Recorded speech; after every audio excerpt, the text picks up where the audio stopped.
The emergency beacon pulsed weakly into the void, its deteriorating signal growing fainter with each passing day. Inside the damaged vessel, Krill huddled with his mate Lona and their 3 young ones. Their skin, normally a vibrant purple, had dulled to a sickly lavender as their life support systems approached critical failure. "Any response?" Lona asked, her 4 eyes blinking slowly to conserve energy. Krill checked the communications array again. "Nothing.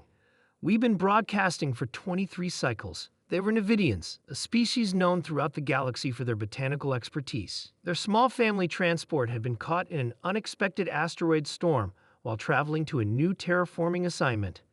The damage had been catastrophic, engines destroyed, hull compromised, and life support failing.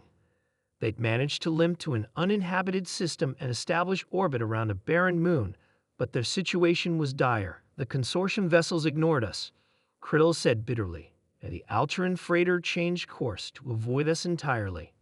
The Galactic Consortium had strict protocols about inefficient rescue operations. With 5 lives against the cost of a rescue mission, the math didn't favor the Nevidian family. The Alterans, meanwhile, were known for their policy of non-interference with doom scenarios. Their youngest child, Mippy, whimpered softly. At only 12 cycles old, she couldn't understand why they were cold and hungry. The 2 older children, Jor and Talat, remained silent, having already accepted their fate with the stoicism that had become necessary. Lona stroked Mippy's head fronds.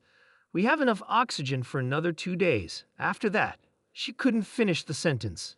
Krill nodded grimly. Their species required specific atmospheric conditions, and the backup systems were failing one by one. He had already diverted all power to maintaining the small living chamber where they huddled together. "I'm sorry I brought us this way," Krill said. The shorter route seemed worth the risk. Lona's upper hand squeezed his.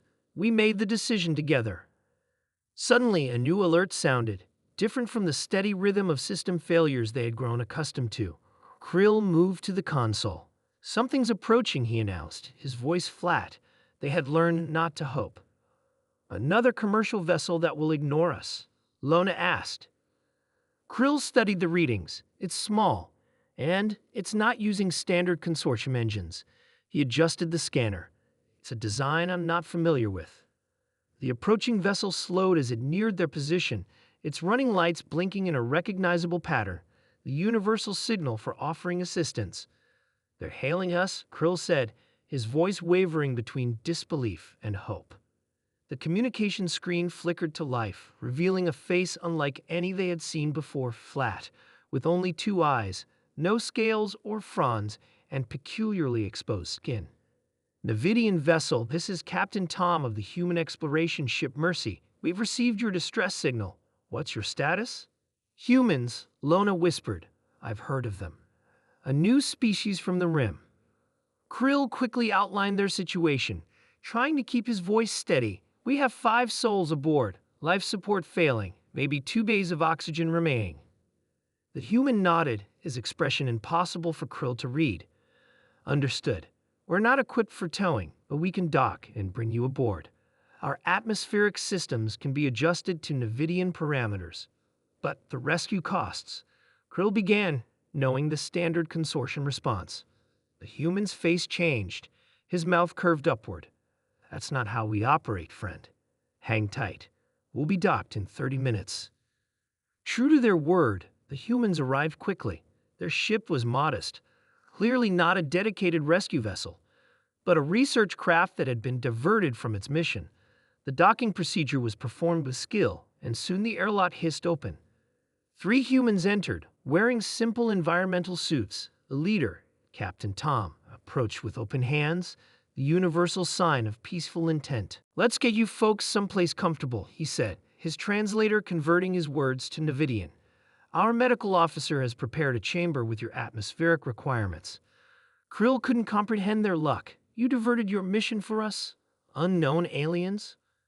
Another human, a female with long head fur, responded. "That's what we do. No one gets left behind if we can help it."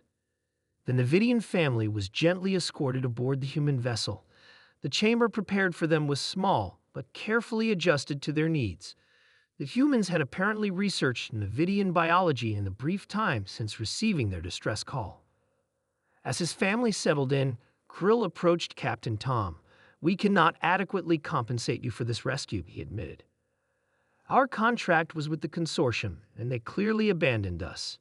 Tom waved his hand dismissively. "We don't do this for payment. It's just the right thing to do." Over the next few days, as the human vessel changed course to the nearest Navidian outpost, Krill learned more about these strange beings. They were indeed new to the galactic stage, only recently achieving faster-than-light travel. Their technology was less advanced than most established species, but their approach to exploration was fundamentally different.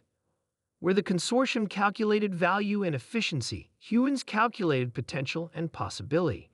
Where the Alturans maintained strict non-interference, humans actively sought to connect and assist. "It's inefficient," the human doctor explained while checking on Mippy, who had grown fond of the strange two-eyed beings. "But we believe every life is worth saving. No calculations necessary." By the time they reached the outpost, news of the rescue had spread. The consortium representatives seemed puzzled by the humans' actions, while other species watched with curiosity. As they prepared to disembark, Loma asked Captain Tom, "Why did you help us when no one else would?" Tom smiled. That strange mouth curve that Krill now understood signified warmth. "Because everyone deserves a chance. And someday, when humans need help, we hope someone remembers that we didn't leave you behind." Krill knew then that the galaxy had changed with the arrival of humans. Perhaps not the most powerful, not the most advanced, but possibly the most important species yet to join the stars. Because they had done what no one else would. They had saved his family simply because they could.